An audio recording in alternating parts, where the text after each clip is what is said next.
Sarah thought she had a good life. They had started a small tech company a few years ago, and it had become pretty successful. Mark handled the technical side, and David took care of the business and finances. Lately, Mark had noticed some strange things. The company's profits weren't adding up, and David seemed unusually stressed. He started to suspect that David was hiding something. One evening, Mark was working late when he stumbled upon some financial records. There were several large transactions that he couldn't account for. The money seemed to be going to unknown accounts. A knot formed in his stomach. He knew he had to confront David. Mark decided to set a trap. He arranged a meeting with David at their usual coffee shop. He secretly placed his phone on the table, recording their conversation. When David arrived, Mark tried to act normal, but he couldn't hide his unease. "David, can we talk about the company's finances?" Mark asked, trying to keep his voice steady. David shifted in his seat. "Sure, Mark, what's on your mind?" Mark took a deep breath. "I'd been looking at the records, and I'd noticed some discrepancies. Can you explain these transactions?" David's face paled. He stammered, I can explain. It's just—" Mark pressed on.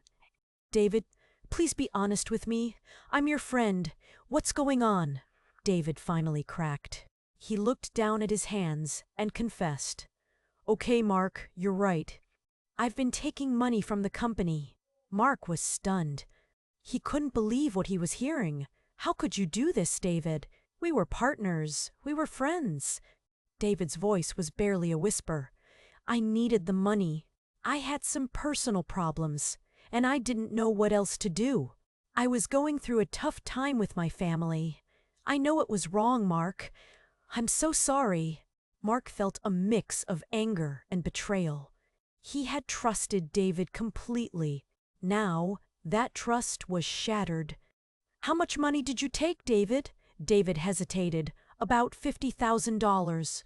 Mark was speechless. $50,000. It was a huge amount of money. "What did you spend it on, David?"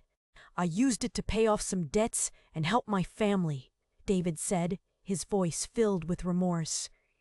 "I promise I was going to pay it back."